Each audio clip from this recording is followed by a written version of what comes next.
So you've exhausted yourself playing AAA titles that are copy-paste stuff from the year before, plagued by the love that you once had for Battlefield, COD, and the like, that keeps you going back but wanting more. Maybe not. Maybe you just saw some epic gameplay or a Reddit thread about a game called Tarkov, and now you're trying to figure out whether or not you want to play this godforsaken game. Well, you're in the right place. What's playing right now is the intro cinematic that came out in 2015. I remember seeing this game and being hot for it immediately. Oh my god, did it look good. It was still 2 years from then before most people could gain access to the title, and in 2015, it's not as if there was a shortage of titles themselves.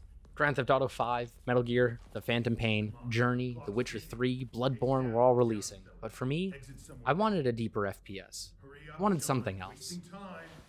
I was still deep into Arma 3, and the modding community back then wanted more. Just something new. So let's talk about why you should play EFT now if you haven't, or maybe I can spark some memories about why you're still playing EFT over the last few years. Now let's dig in. Tarkov gives you experiences that no other game can. The feeling of absolute dread when you know someone is near, but you aren't geared for the engagement.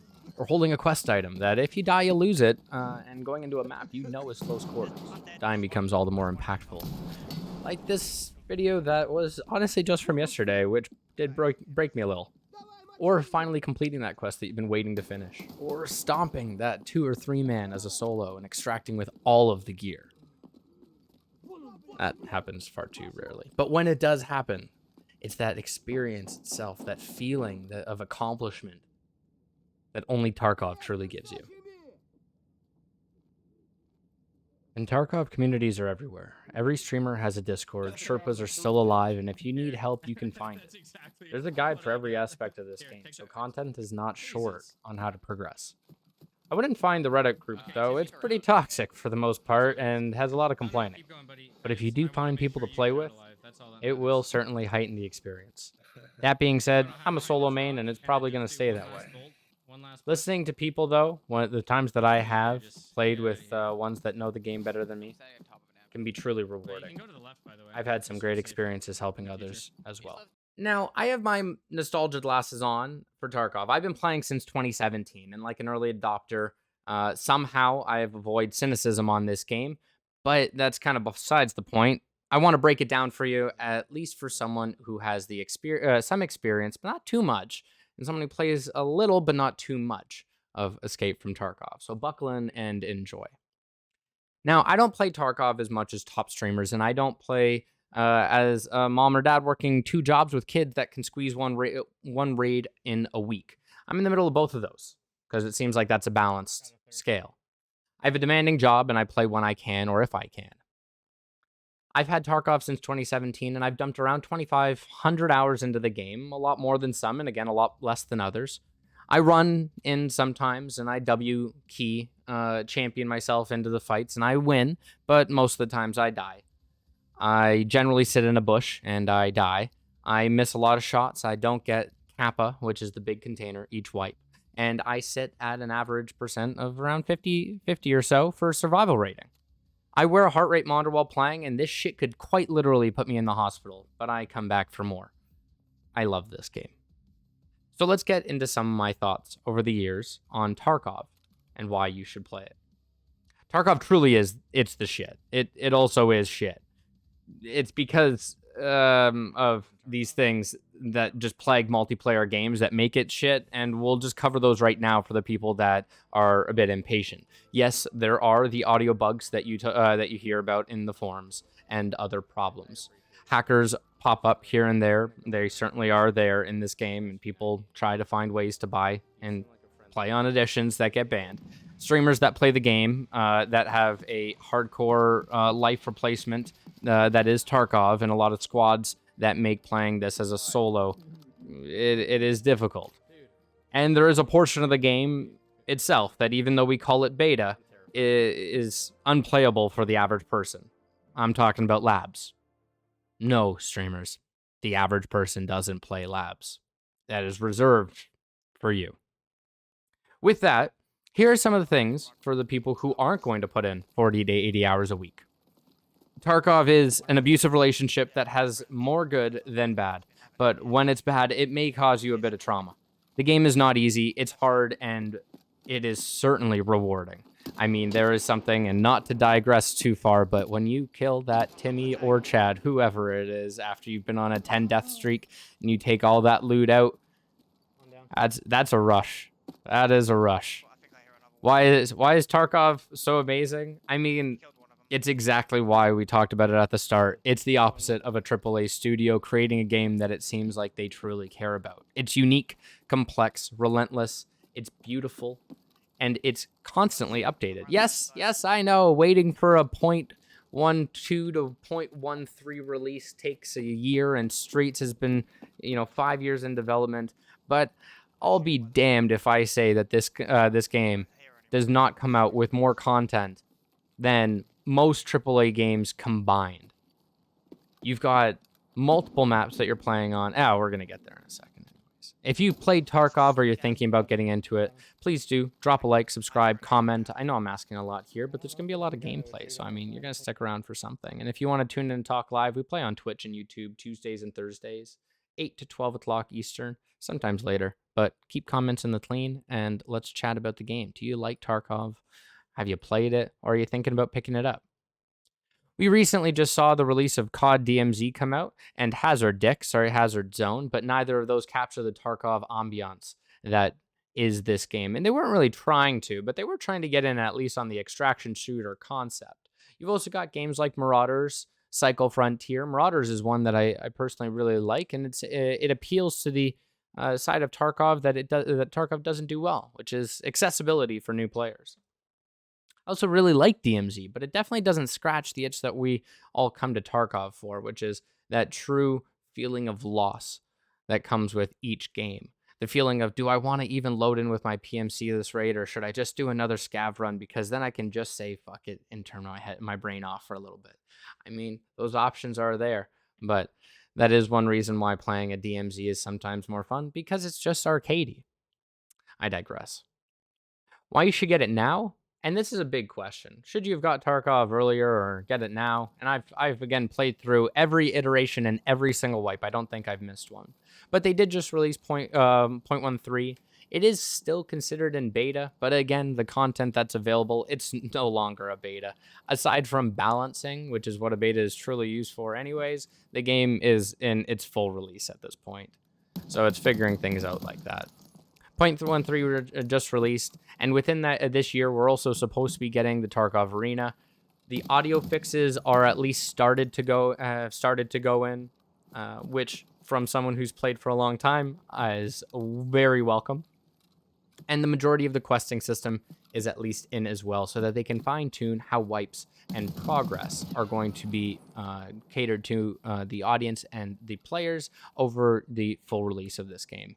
Because realistically, the balancing and identifying ways to extend the wipe cycle so that, the early phase to the late game has a longer progression, potentially behind locks and so forth, so you don't have the stark or divisive type of players between point A and already at Z.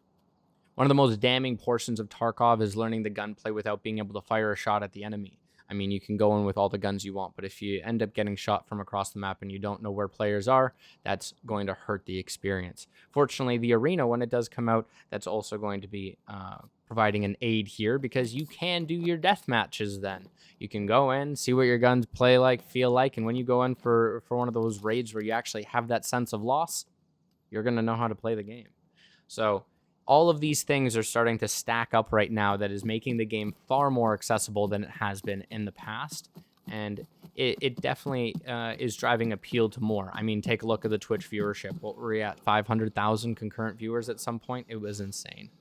But let's do some simple math here, because sometimes comparing apples to oranges doesn't work. So in this case, we'll give you an orange, that is Tarkov, and you go and just justify in your head whether or not you think you'd be able to go and get a few hours out of this game.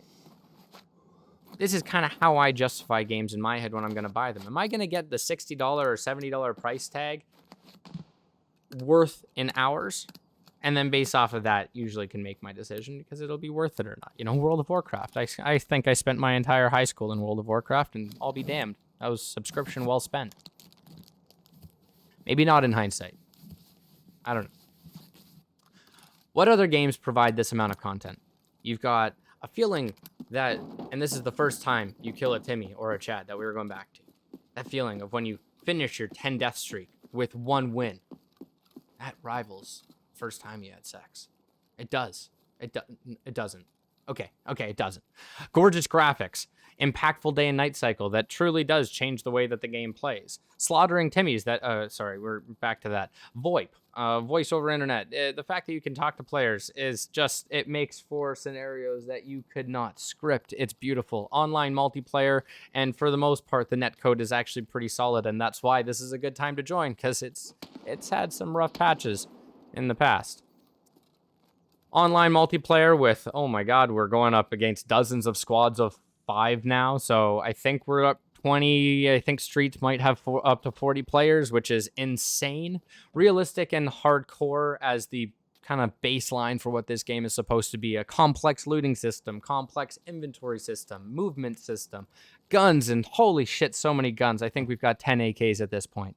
All with unique stats, configs, and all of the attachments that truly do modify and make that thing unique for how you want to play. Yes, there's a meta, but fuck the meta. Just play the game the way that you want to play. If you want to be a Wookiee that's sitting in a bush with a bolt-action rifle, popping Chads, you can play like that. That's the best part about this game.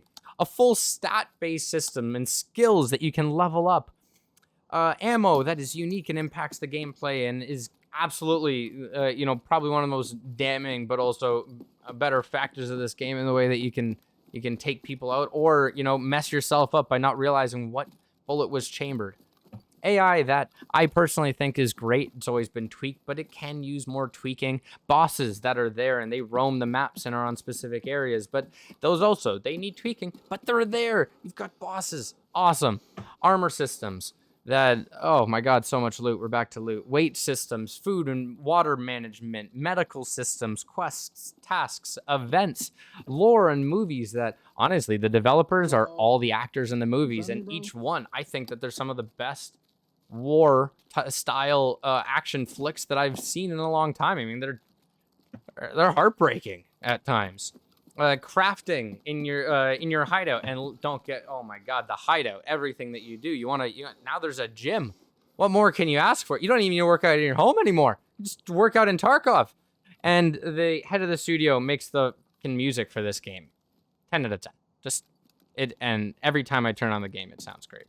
Once you answer that question about what game offers you that type of content for a price tag, I think you can answer your own question as to whether or not it would actually be worth spending some money to get the game. I mean, I think it's a no-brainer. Everyone that I've had buy this game, whether or not they want to admit it, they love it. They've usually admitted it, but I think we're 1 for 4 that didn't like it. 1 for 5.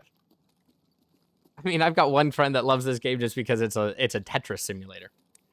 So the one thing that I have read is that if you're a casual player, that you're not going to like Tarkov. And I think that that's absolute bullshit. I mean, again, judging by the amount of people that are playing this game, not all these people are hardcore. You can play this game as a casual and absolutely progress. It is a matter of finding a playstyle that works for you, but it's also possible. You can do that. The way that I like to attribute this as well is that in most games today, if you want to get the full experience, developers are having to make a start and a systems that are available for casual players and ones for the diehards. That's every MMO that's been released since World of Warcraft. No one plays an MMO and doesn't sink time into it to get to the end game. You have to, there is a time equation here that's going to go in. If you're a casual player, you're generally going to be playing with, playing at a casual level. That's okay. The one thing that they do need to improve upon, in my mind, is match times and base weapon availability. I think that would definitely help out the casual players a little bit more. But at this time, it's not something that's absolutely necessary. Tarkov truly is. It's a simulator that provides a rush that no other game can. It encourages you to revisit your deaths, which is something that I would never do in Call of Duty or or a game alike. Even DayZ, Arma. I'm not revisiting my deaths. In Tarkov, you do. With a different lens to see how you could have done better. And it gives you more than enough to think about in the game than you would need to really comprehend in a 6-month period. In fact, I would assume that most people would go wipes without finishing the content in this game. Years without finishing the content. It's self-driven, but it enables you to follow a quest path if you want to, and want to have some direction. I think I've fanboyed enough here. If you've stuck around to the end, thank you. And if you've played Tarkov, or thinking about it, or just have some critiques on why you love the game, or would see that it's how it could be better, drop some comments below. It would be really helpful. But until then, this is Wookie Bandit signing off. Again, tune in, say hi on Twitch or YouTube, but have a good one.